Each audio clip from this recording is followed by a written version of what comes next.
ইনকিলাব মঞ্চের ওসমান হাদি নামে যে যুবকগুলি খেয়েছে, আমার ভাই এখানে হয়তো আপনারা অধিকাংশই তাকে কোনোদিন সরাসরি দেখেনও নাই, কিন্তু তার আলোচনা শুনেছেন, তার অ্যাক্টিভিটিস দেখেছেন।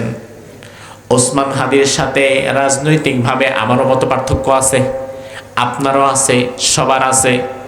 ওসমান হাদির সাথে মত পার্থক্য থাকতেই পারে, তবে একটা বিষয়ে কিন্তু আমরা একমত, দেশ প্রেমের প্রশ্নে ওসমান হাদি কাউকে ছাড় দেয় নাই। জুলাই বিপ্লব যারা সত্যিকার অর্থে হৃদয় ধারণ করেছে তাদের মধ্যে অন্যতম ওসমান হাদি।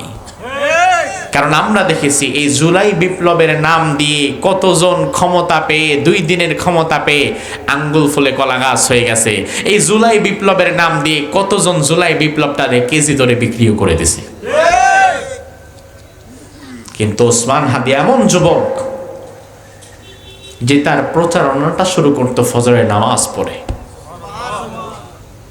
হয়তো মুখে দাড়ি নাই, লম্বা জামা নাই, কিন্তু বিশ্বাস করেন দেশ প্রেম এবং ঈমানে তার কোনো ঘাটতি ছিল না। এমন এক যুবক, এই যুবকদের এদেশের জন্য দরকার আছে না নাই?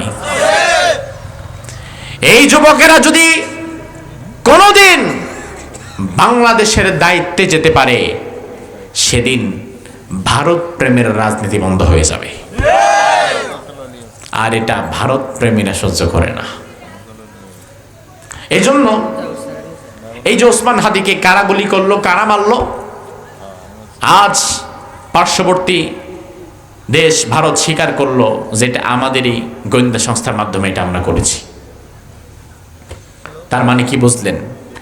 এদেশে দেশ প্রেমের প্রশ্নে ঈমানের মুশরিক গোটা সমাজ ব্যবস্থার বিপরীতে আল্লাহর পয়গম্বর ইব্রাহিম আলাইহিস সালাম একা দাঁড়িয়ে গিয়েছেন।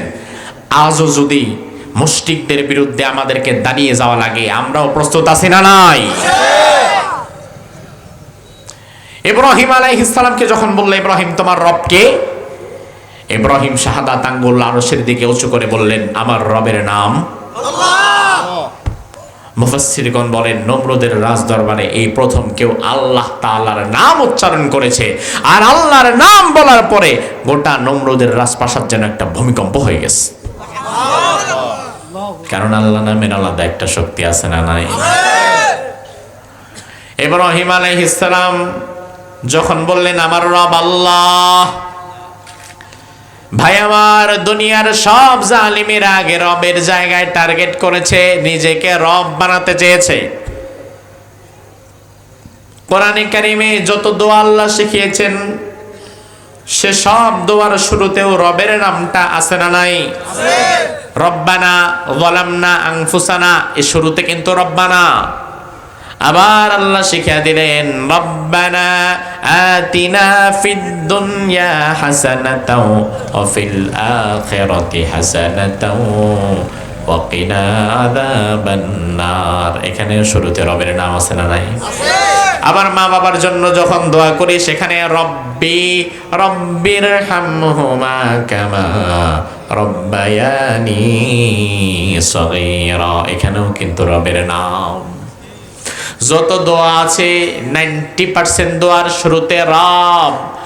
রব শব্দটা আল্লাহর অনেক প্রিয়, অনেক পছন্দনীয়। রব নামটি আল্লাহর অনেক প্রিয়, অনেক পছন্দনীয়। তার কারণ কোরআনে কারিম খুঁজে রবের যতগুলো ব্যাখ্যা আমি পেলাম, এর মধ্যে 4টি ব্যাখ্যা, 4টি অর্থ অন্যতম। রবের 1 নাম্বার অর্থ হচ্ছে সৃষ্টিকর্তা। যেন তেন কেউ রব হতে পারবে না, রব হবেন তিনি, সৃষ্টি করেছেন যিনি। এবার জবাব দেন, আমাদের সৃষ্টিকর্তাকে আল্লাহ। কোরআনে আল্লাহ বললেন ইকরা বিসমি রাব্বিকাল্লাযী, পড়ো তোমার প্রভুর নামে, ওই রবের নামে যে রব তোমারে বানিয়েছেন, সৃষ্টি করেছেন। রবের 2 নাম্বার অর্থ হচ্ছে মালিক। 2 নাম্বার অর্থ কি? আমাদের মালিক কে? ক্ষমতার মালিক কে? নাকি জনগণ?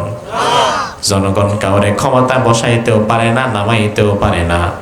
জনগণ যদি বসাইতে পারতো তাইলে বিগত দিনে 18 আর 24-এ 14-তে জনগণ তো ভোটই দিল না, কিন্তু ক্ষমতা তো ঠিকই চলে গেছে। আবার জনগণ যদি ক্ষমতা থেকে নামাইতেই পারতো, তাইলে তো আরো কত 10 বছর আগেই নামাইতে পারতো, কিন্তু পারলো না তো। ক্ষমতা দেওয়ার মালিক আল্লাহ, ক্ষমতায় নেওয়ার মালিক আল্লাহ। আল্লাহ তাআলা কাউরে ক্ষমতায় দিয়ে পরীক্ষা করে, আবার কাউরে আল্লাহ তাআলা ক্ষমতা না দিয়ে পরীক্ষা করে। তাহলে আমার ভাই জবাব দেন, আমাদের মালিক কে? আল্লাহ। 3 নাম্বার রবের অর্থ হচ্ছে পালন কর্তা। কি কর্তা? আমাদের পালন কর্তা কে? আল্লাহ।